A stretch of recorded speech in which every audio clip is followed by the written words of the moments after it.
पिंजरे में कैद जब कोई चिड़िया उस पिंजरे से बाहर निकलती है तो वो अपने पंखों को फैलाकर इतनी ऊंची उड़ान भरना चाहती है, वो इतना दूर जाना चाहती है कि दोबारा लौटकर उस पिंजरे में वापस ना आ पाए और गुलामी की जंजीरों में दोबारा ना जकड़ी जाए।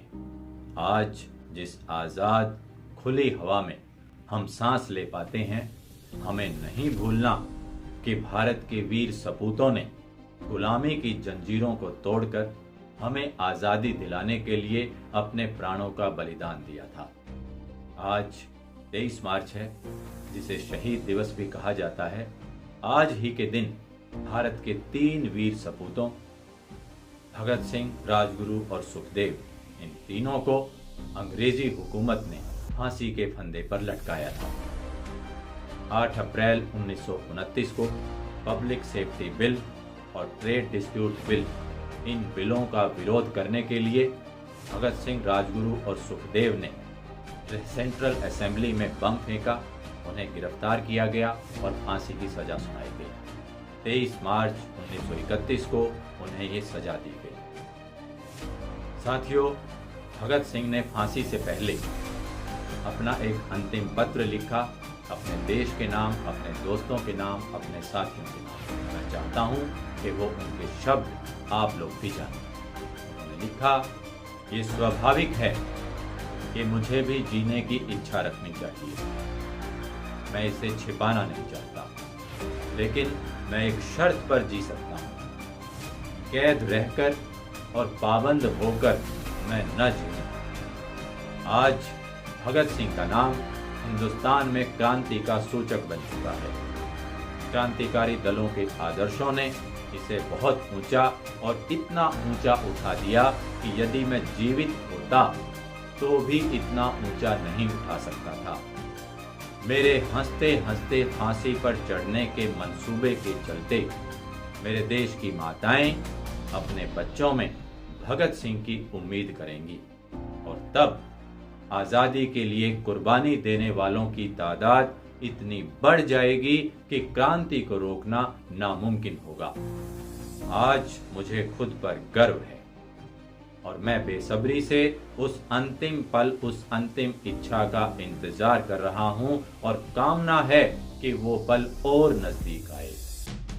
ये शब्द थे भगत सिंह के अंतिम पत्र।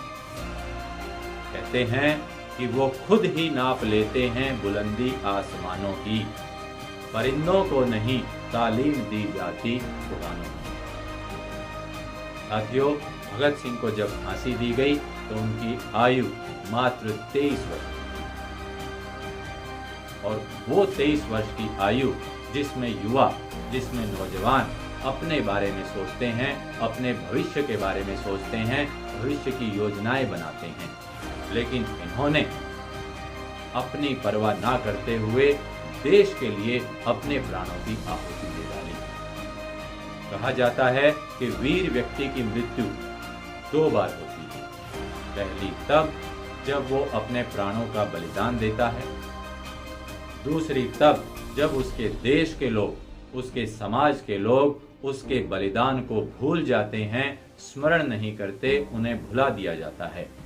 तो आज हमें न केवल उनके बलिदानों को स्मरण रखना है, याद रखना है, सीख लेनी है, बल्कि आत्मसात करना है कि देश सबसे पहले होता है, बाकी सभी चीजें गौण होती हैं।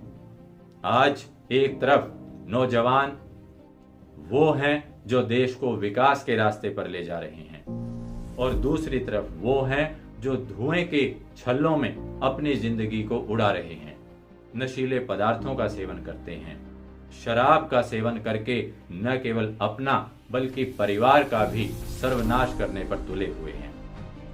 हमें सीख लेनी है कि नेक इरादे और सही मंजिल के साथ हमें आगे बढ़ना है और देश के प्रति जो हमारे कर्तव्य हैं उनका भी हमें निष्ठा से, ईमानदारी से पालन करना है।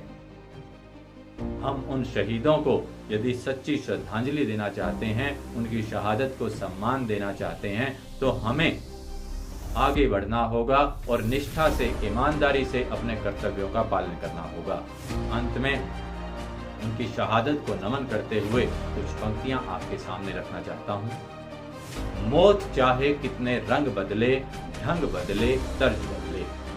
मौत चाहे कितने रंग बदले, ढंग बदले, तर्ज बदले, जब तक जिंदा कलम है हम उन्हें मरने न देंगे, हम उन्हें मरने न देंगे। तुम गए जब तक न सोई गंगा हमारी, तुम गए जब तक न सोई एक पल गंगा हमारी, बागों में निकली न फिर महकते गुलाबों की सवारी, बागों में निकली न फिर महकते गुलाबों की सवारी।